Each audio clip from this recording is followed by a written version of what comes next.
Welcome to the Kynective Media Podcast, and I'm your host, Jules Nadalin. Today, we're joined by strategist Johanna Hoffman, and we're going to discuss about what's really happening in the ACE industry, from condo slowdowns, shifting developer priorities, and how firms can stay competitive through all this disruption. If you're navigating change in architecture, engineering, or construction, this is the episode for you. Johanna, welcome to the Kynective Media Podcast. I am so honored and excited to have you as a guest today. And I'm just going to jump right into it. I want to know all about your professional story because you've worked for brands like Absolute Vodka, Coca-Cola, and Martha Stewart, but now you specialize in AEC firms. So architecture, engineering, and construction, right? Yes. So please tell me what drew you to this industry and your integrated marketing, your business development. Just tell me everything. I want to know everything. Thank you. Thank you for having me. It's a pleasure. My pleasure. I got into marketing by accident, and I got into the AEC industry by accident. I began my career as event planning. No way. Yes. Event planning and catering, but I had a terrible accident and I fractured my lower back. And when I finally recovered 4 months later, I couldn't really do event planning anymore. I just couldn't be on my feet for 10 hours. And so a very good friend of mine was starting his interior design firm, and he said he needed help. And so that's how it happened. And the firm grew very quickly. And so I went from being the jack of all trades and project management to marketing and business development. And back in those days, there weren't all the marketing and business programs and communications and digital. None of that existed. Mm-hmm. So I went to the Metro Library looking for information on how to market services. And back in those days, the only information that existed was financial services. And so I would read and then I would adapt. And that's how I got started. And I realized that I liked it and I had a talent for it. And everything I was doing was very successful. Including, we wanted to be in the Toronto Star in the lifestyle section, and we had some news. And so I called the paper, and the editor said, send us a news release. And I said, oh, yes, certainly. Well, I'd never written a news release. I had no idea what a news release was. So I went to the Metro Library and I found a book, How to Write a News Release, and I propped it up to my desk like following a cooking recipe. And I did it. And we were on the front section of the lifestyle, the front page of the lifestyle section above the phone. Amazing. So I thought, okay, so this is easy, actually. Yeah. And that's how it all got started. I love that you reference literally the library and your experience comes from a pre-digital age. Yes. And now and I can so relate to that. Because when I launched my business there, I was at the library. I was at the reference library as well and looking at other industries and then sometimes that's where the best inspiration comes from is not your specific industry, is looking outside. And finding some tools and inspiration from there. And I love that the universe took care of you. You started off in events. You had something that just disrupted you and your life. And then, you moved on and clearly are very successful. Talking about disruptions in lives, can we talk a little bit about market disruptions and industry realities that we're seeing, specifically your industry? Like we're looking at saturated condo markets and development is down. I'm going to guess 60%. It's not as bad as the 90s. So do you want to talk a little bit about the disruptors, the industry realities, and what people in your industry are doing to shift? Absolutely. And so this ties back to how I got going because of volunteer work that I was doing. That's how I entered the mainstream. I was able to audition for launching Martha Stewart in Canada, and we won the contract. And that took me into the mainstream marketing world. And I was operating in the mainstream marketing world when the .com went bust. Okay. And it completely upended everything. And it destroyed a lot of what was there. And when everything sort of recovered in 2005, in 2002, Facebook had launched, Google search had launched, LinkedIn had launched. So by 2005, marketing was search engine optimization, something that didn't even exist in the year 2000. Mm-hmm. So that, in a sense, having gone through that, is the reason why I decided to relaunch my agency. And it takes us to what's going on today, because I began to see the parallels between what I had seen the marketing industry go through from 95 to 2005 and what was beginning to happen in the architecture, engineering, and construction world. And so there were several parallels, like globalization, firms from all over the world competing everywhere, and also consolidation, firms buying and buying and buying other firms and getting bigger. But it wasn't until the year 2017 when I began to read of venture capital firms coming into the sector and investing in digital startups. And that was different, because up until then, all the assets and the investment in this industry were the assets, the buildings, the real estate. Okay. Now we had venture capital firms coming in, and that's when I realized, okay, I've seen this movie before, and I know exactly how it ends. And I also understood that if I had known back in the year 2000, if somebody had said to me, this is what's going to be happening, and this is what you need to do to keep your little agency going, riding the wave instead of going under, like so did. And so it is completely feasible to ride the wave and get out on the other end. And so that's what I decided to come back out into the market. What I had not foreseen, so I came back out because I saw digital disruption, which is everything digital coming in and turning everything upside down, meaning how things are designed, different kinds of software, how, for instance, construction is managed on a site. It used to be very paper intensive, the schedules for the people, the materials, all of it beginning to be digitized, and now beginning well, if you're an architecture firm, you have to fit into this is the software we're using. And so that was all sort of beginning to go. And this is where I felt I could help people. But then nobody foresaw COVID. And so the first impact was the office market system. We saw all over the world downtown cores being emptied out. And that's a sizable part for interior design firms that do corporate workplace design and for the firms that build and design the towers. Then 2 years later, governments had borrowed so much money that then it impacted interest rates and they just went through the roof. And that affected the condo market, which had become an investor market. And all of a sudden, beginning 2002, 2003, that entire thing blew up because the numbers were no longer working out. So then it spilled into the condo market. And then we had yet another unforeseen issue, which was that the education system had become dependent on foreign student fees to fundraise, to fund a lot of it. But that also had a terrible impact on the housing shortage. And so at the end of 2024, the government stopped foreign student permits. And so that impacted the education system, which is now also in terrible shape. And, you keep hearing about colleges and universities shuttering entire buildings down.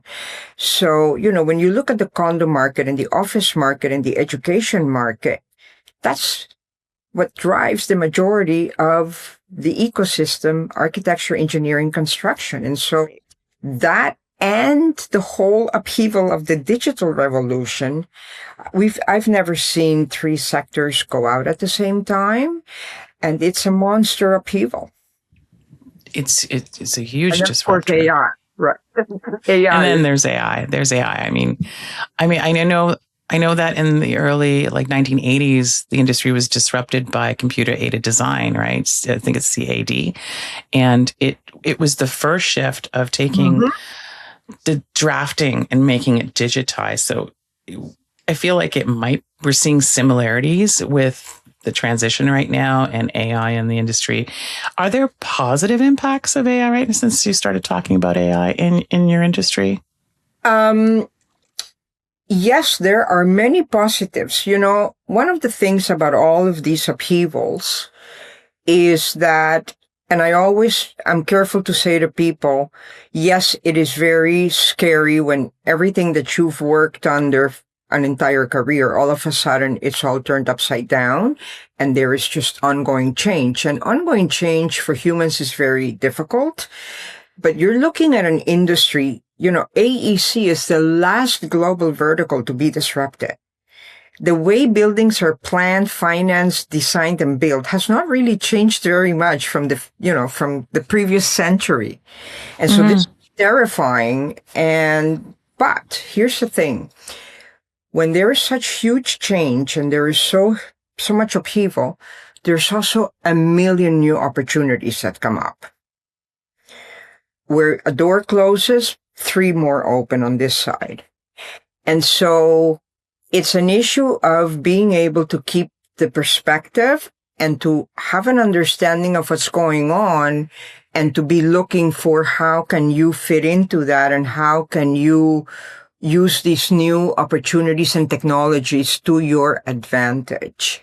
So it requires having an eye on the bigger picture and looking back to see how you can adapt. What is closing that we've done this way? Okay, we now need to change this, but what all new can we now do? And so in a nutshell, that's a big part of the kind of outlook that you need to have to be able to adapt. But it's one of the things that we advise firms is you now need to have an innovation strategy. And innovation takes many different, innovation occurs in many different ways. There's innovation in sustainability. And so in our industry, you've had firms that design LEED Platinum buildings, or they'll design a building that is net zero.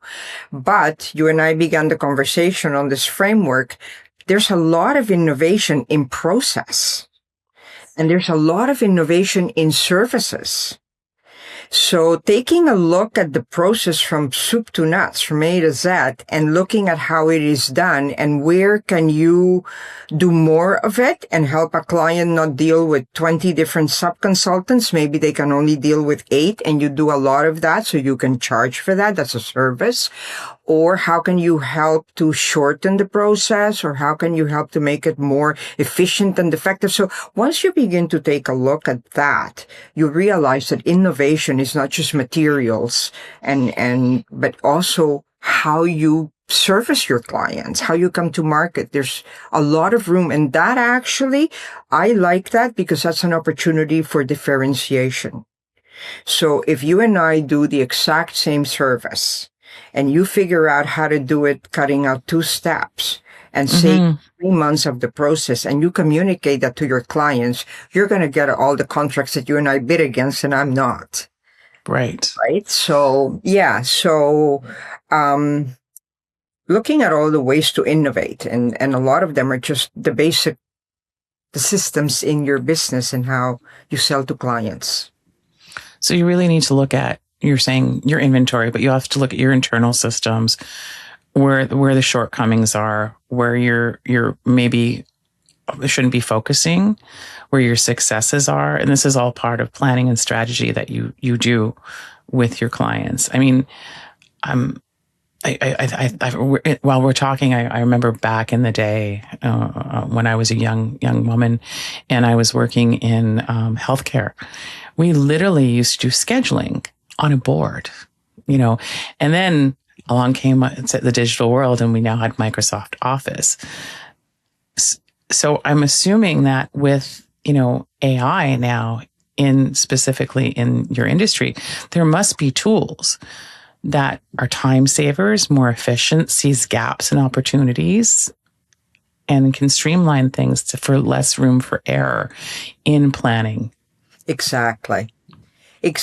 And so, there are, in fact, there's so many tools. Like I tried for a while to stay on top of what these all different various tools were. And guiding and advising about that. But I realized very quickly it's really almost unsustainable. And that's a big part of what is a challenge for a firm. There's so much coming to market. And then what happens, and to all of us in small businesses, you end up with one tool for calendars and another tool for email and another tool for the social media and another one for your accounting and another one for... and so relatable. Right. And so that is one of the issues. And so, but there is the wealth of programs for scheduling crews on a job site and the deliveries and the sequencing of the steps. And I mean, it's just so many now. But yes, that's a big part of it, and being able to choose the right tools. And then, of course, the other challenge is that, this industry, every project is a huge number of participants. You have a general contractor, but then you have architecture, engineering, mechanical, electrical, structural, then you have the fire people and the code people, and you have the planners, and you can have like a project team can be 15 different companies. And so now it's not just you in your office having everything working together. It's now having it work together with 20 other different firms that you work with. And so that's a huge challenge. Yes, keeping everybody on the same page, I'm sure. And then I'm sure there's the impact of raw materials right now in your industry. Must be colossal with what we're seeing on with what's going on with the U.S. and Canada in trade. Absolutely. Steel. Steel is the foundation. And so that's a huge challenge. Fortunately, here in Canada, we have mass timber, and that's growing exponentially. But yes, the raw materials, a lot of components are brought in from all over the world. And so that's been a huge challenge in the industry, both from an exporting point of view, but also from an importing point of view. Yeah. Going back to what you said earlier too, which really resonated to me, was that you have to adopt a big picture mindset, and you need, in all this chaos and all this disruption in the industry, there are spaces where there's opportunity. And that you have to shift your, what I call black hat thinking to white hat thinking. How do you support the people you work with? Because a lot of it could be they're coming from absolutely the fear. There's so much disruption. We're down 60% in development. So how do you get them to shift their mindset and their thinking around everything that's going on? That's got to be quite the feat.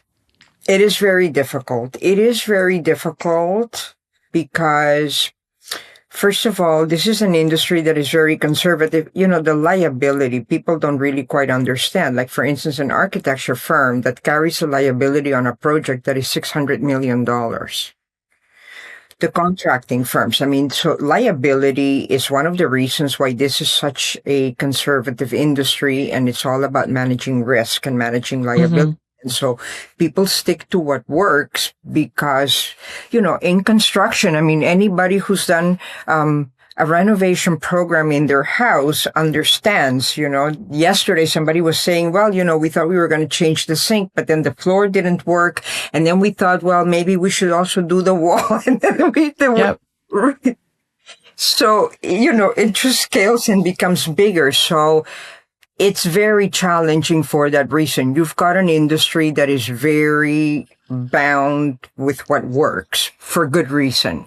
You then have licensed professionals, and that's also a mindset. You know, anybody who's dealt with lawyers or doctors or accountants, there's a certain mindset. And so it's challenging to be able to say to a licensed, principal of a firm that oversees $800 million projects that you've got a few tricks to teach them in areas that they have not considered that important before. Yeah. So that's another challenge. But, you know, change, we're at a moment where they're being pushed. People are being pushed. If everybody would prefer that things don't change. Yeah, no one likes change sometimes. Yeah, they don't have a choice. And so it's a big part of it is coming in and explaining and being able to do it in a way that makes sense to them and being able to do it in a way that is manageable. You can't turn everything upside down. You have to be able to do it at a pace. But I think a big part of it is we do a lot of big picture because traditionally people have focused on their area and what they know. And so you have things like, for instance, choosing 10 clients and asking them if you can interview them for a half hour. Not about a client satisfaction, like, do we answer your phone calls in 24 hours kind of research that people do, but more about what are the biggest issues you are dealing with right now. Biggest business issues. What are the biggest challenges? What are your clients? What are your employees? What are your constituents saying? What is your bank asking you to do? Where do you see the industry going? Like, you have to change what you've been doing and what changes are you making? And so really for, architecture and engineering to be able, and contracting, to be able to understand the business aspect. The pain points. Yes. And so that's a perspective they're not really used to. They'll come in and you learn everything you need to do to be able to design, find, and build a building. But it's different now. And so that's a big part of the kind of mindset and taking a look and educating about what's all coming in. They're very, all professionals are up on the tools of their trade. So, designers are always going to fairs to see the new products and the new materials, and they're very up on sustainability and all that. But this now requires a different knowledge, the business knowledge, the world. How is everything moving in? What is likely to be happening a year from now? So that's when you work with your clients. How far out do you plan? Are you planning on a quarterly, annually? I mean, longer than that because Yeah, because one of the things that is happening now also is we're at a demographic juncture in that a lot of the older leaders and owners of firms and companies are now retiring. Right. So the boomers are leaving. Right. So succession planning is now in full swing across the industry. And because these are knowledge-based businesses. And so you need to be able to plan for the next generation of leaders. And so for instance, we're now in the process of working the scope of work with a firm for this. And so part of the scope of work is, okay, you have a whole generation of 30, 35, 40, 45-year-old employees. They've been working on the technical side. So they're very good designers. They're very good project managers. They're expert architects. Now they're going to have to rise to the leadership level. They've never thought about the business environment. Most of them have no idea how the work that they work on comes into the firm. And so that's a big part of is educating them, beginning to show them the business side of practice and be able to understand to them, what are the components of a proposal? How do you put a proposal together? What are the components of a marketing plan? What are the components of a business development plan? Like, begin to educate on the business side of things, the new generation of leaders. And so that takes time. And the other thing too is that the value of a professional services firm, when you're selling your shares, is established in big part on the work that is coming in over the next 3 years. So you need to have an infrastructure where the work that is coming in is not dependent on you or me, our relationships, right? Right. There is a system for work to come in, both because you're active in the marketing and business developing, but also because the next generation of leaders is beginning to get out there. They're beginning to go on committees and industry committees, beginning to get out there and establish relationships. So it's a longer term. Okay. I would have never thought it was like 3 years out. And I mean, when you talk about different generations coming into the workspace, so I mean, there's such a huge shift in the way we think, the way we process. I mean, I've read that, millennials and Gen Z spend more time researching online because they come from that digital era. And there's a difference of mindset for Gen X as well. I like to say we're very digitally savvy for the age group that is the best of both worlds. And the challenges you're going to see with the shifting of roles in your industry going into leadership. That's a big light bulb for me. Mm-hmm, mm-hmm. And of course, there's a difference. So for instance, the parts of the industry that deal with consumers. So the home builders or the architects that design single homes or the interior designers that you hire to help you redo your kitchen. So they're consumer facing, but we don't really work with firms that do consumer facing because that's a completely different way of marketing. We're more on the business to business, the healthcare and corporate commercial and hospitality and where the client is a business. It's a big change in mentality. You know what is very interesting too? Up until now, the people that are in their 60s. So a lot of, again, it's an ecosystem. And in marketing teams in firms, you call it the usual suspects. So it's on a hospital, and then you have the same electrical engineer you've worked with for 20 years, the same structural, the same mechanical, the same code consultant.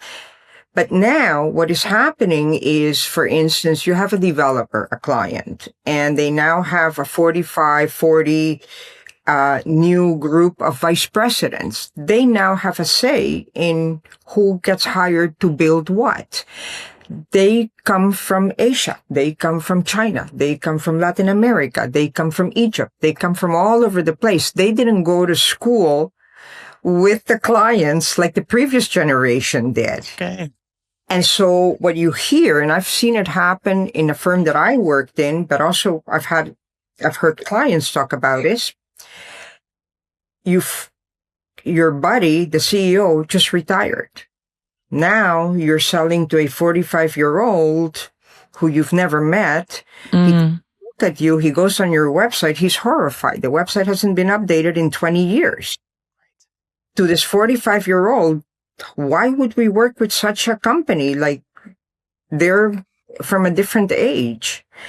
And so you now have a completely different buyer from a different culture, a different education level, a different mentality, and the relationships no longer count. And so that's huge change. That's one of my biggest pain points is when I see, legacy brands or brands that have been around for a long time, just dropping the ball on maintaining their website. It's just, and that should definitely be in everybody's planner. Updates, especially, you referred to it earlier, SEO, search engine optimization. That wasn't a thing before. And that's a thing that has to be done daily.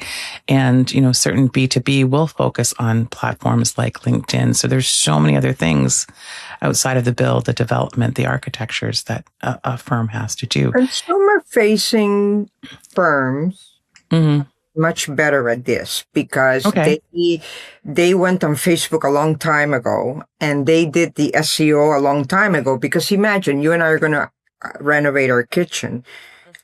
Toronto kitchen designers. So they have been on to these newer ways of marketing a long time ago.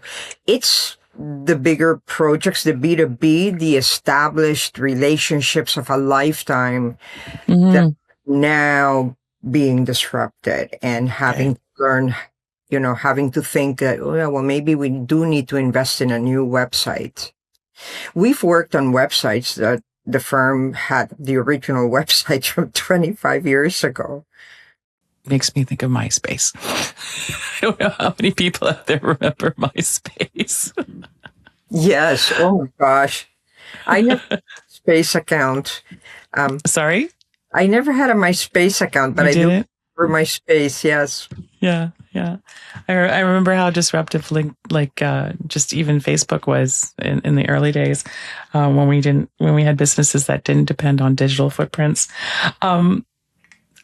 Johanna, Is there anything else you want to share with us today about the work you do in your spectrum? Some advice, some takeaways? I mean, I work very hard. Yes, I'd love to share that it's a challenging time, but you can absolutely ride the wave and overcome. And that's really the reason why I launched my agency. You can absolutely ride the wave, and you may end up doing a million times better. You know, when everything is disrupted and when the players that led the market, all of a sudden, their footing is shifted, it's an opportunity for new firms or firms that were in the market that become very innovative to jump and lead the market. I mean, when you take a look going back all the way through the 20th century, after every major crash, the next generation of massive leaders and fortunes have come out of the biggest shakeups. So that's the key thing to think about. Absolutely, if with the right idea, if you say, okay, I'm prepared to take a look at everything that I need to and to adapt and change, you have the possibility of writing this and really growing your business and growing your firm and using it to your advantage. I mean, I think that's the most important for people to know. Yeah, the cup is always half full, not half empty. Absolutely. Shift from fear-based decisions to knowledge data-based decisions and focus on opportunities, not setbacks. You know, the key thing, though, I warn people to remember is that we've been through many downturns before. Thinking that if you just hunker down and write it out, that in 2 years you're going to be fine, that I think is dangerous. Very dangerous. Change. Everything is changing. So we need to embrace it and move forward. Change. Yeah. Okay. Johanna, if someone wanted to get in touch with you for more information, to work with you, download your amazing 2026 strategic planning framework for your industry, I know there's your website. Is there any other way that individuals can reach out to you? I will put this in the show notes as well. Is your website? LinkedIn. I'm very active on LinkedIn. Yeah. I love to connect with people on LinkedIn and to follow people and learn what they're doing. Okay. And please, you can find me on LinkedIn and reach out, send me a message. Sounds great. And thank you for sharing your story, your journey, and your passion. It's been a real pleasure, and we'll speak again, I'm sure, very soon. Thank you so much for having me. It's been a thrill meeting you. Absolutely. And we will definitely meet in person one day. I promise. Pinky swear. Thank you for the opportunity to talk about the work that we do and to my firm. Thank you. My pleasure. That's a wrap for our conversation with Johanna Hoffman. I so enjoyed getting to know her personal journey and story, her insights on mindset and marketing shifts, and how to navigate through all this uncertainty in her industry. To connect with Johanna, check out the links below. And remember, stay connected and keep telling the stories that matter.